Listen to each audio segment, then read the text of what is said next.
O le whaamoemoe ai o le aso, ia whaamalamalama I tangata. O lea ua au mai lato StarLink dishes, po o ipu la ia satelite, e whaonga mo le interneti ma au nanga whapena I fsota inga. Awa o le taimini nei, e le o whaatanga ina I tonu o le atu nuu o na whaonga StarLinks, I lalo le tūlafono. Ia ona o tūlanga nei a whapea e sautangata malanga StarLink dish. E tatau ona talosanga I se laisene. Ia e tatau foi ona talosanga I se laisene o ala leo, o fusi o ala leo o spectrum.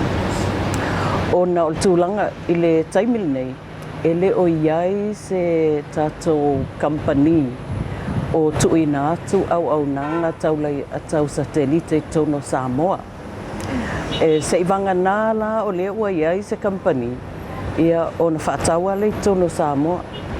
Ai o le taimini nei, ia e na o au nanga e whaonga I telefoni whiaweai, po mobile service le iai, whaonga I le interneti.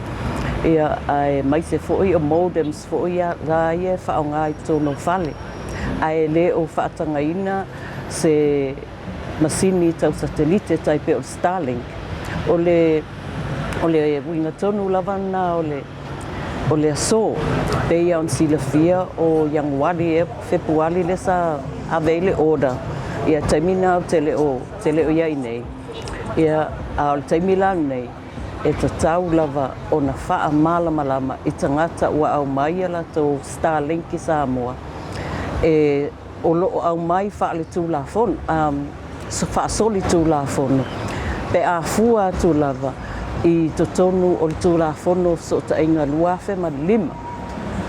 O le vaenga ia tolu di, o lai e whaatonu ina ai le pule whaatonu. E tilo I au mainga o au wala whaona pō nei, ia e maise o au wala fou, e whaonga ina I tono Samoa. Ina ia benefiti ai, ia tangata si o tatou atunu. Ia o le masini la satelite, e whaonga ina mō whesota inga. O ia e tau o awala fou ia po o advanced and innovative information and telecommunication technologies or ICTs. Ia o lalo la vaenga na o le whaatanga so o se tu a inga whesota inga. E mawhai o na whaonga I Samoa. Ai e tatau lava o na talosanga mai company I se laisene, e whai el business I Samoa, whapea foi, male laisene o ala leo. Ia o le tūlanga nā le iai nei, e a foi la lea, e tatau lava foi la I tangata uma lava ua au mai, o na o mai e whaalongo, po o le ale me e whai. Ia aua foi. E mawhai o na mātou o e whaiso suenga, le monitoring, e ia masini a mātou e wheoa ai ma pick up le signal. Ia mai loa ia tangata lai whaonga whaal soli tūlafono. Ia StarLink I tono Samoa. E le leila leo mai, whaalongo. Ia o nei loa leo le me whai. Nei loa le alu le mātou suenga. I loa ai tangata ia, e mawhaila e mātou o na avel tūlafono. E whaila e mātou le lisi, ma avele AG o na ele lo yesili. Ia on whapena la lea. Ia taita ia o le awa whatawhata. E te tau lava o na whaonga tatou nganu. Ia o le winga na o le tai au nei. O le me mua esel tau, e tau ona au mai masini. E type approve. Pe whai ei le suenga le official nei a le pulwhaatonu. Pe o ngawhatia e masini nei, ia tātou lava tūlafono mo le saonga le mu o tangata e whaongaina. Ai e le ngata foina, ia awa iai lava ia tūlafono whaavao malo. O le tūlafono la le o le type approve.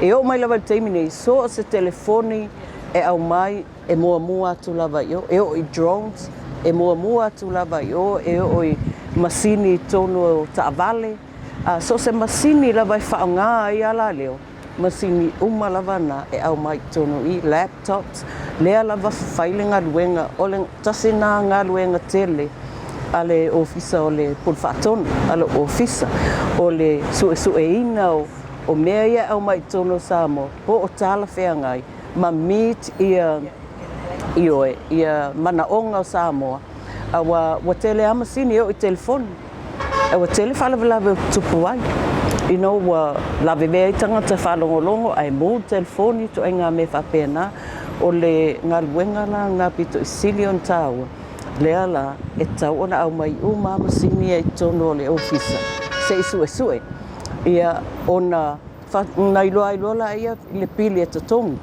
awa e tongi lai senge e leise me whaifua e tatongi fo i ala leo ai fua le tongi na i le toai ngā masini le au mai awa o le company lea e lua i tu ai ngā masini e iei le masini o te lea ta utua le ingoa e iei le masini mō le whaongaina i tono le whale a iei fo le masini mō le whaongaina e se pisinisi i oi ia o le tūlanga la na ona la o lea e le o iai le se au nanga i tono Samoa o le mea la lea e tawa e ona o mai pe a whai o lau mana o e whaonga ala tau masina au mai o le awala lea e mawhai ai lo o na whaonga ia se ibanga na watau nuu mai ma whailai sene al SpaceX ia o na whatoa tu ule ia i le company o le whaonga aina ai o masini le na o mai tangata ma au mai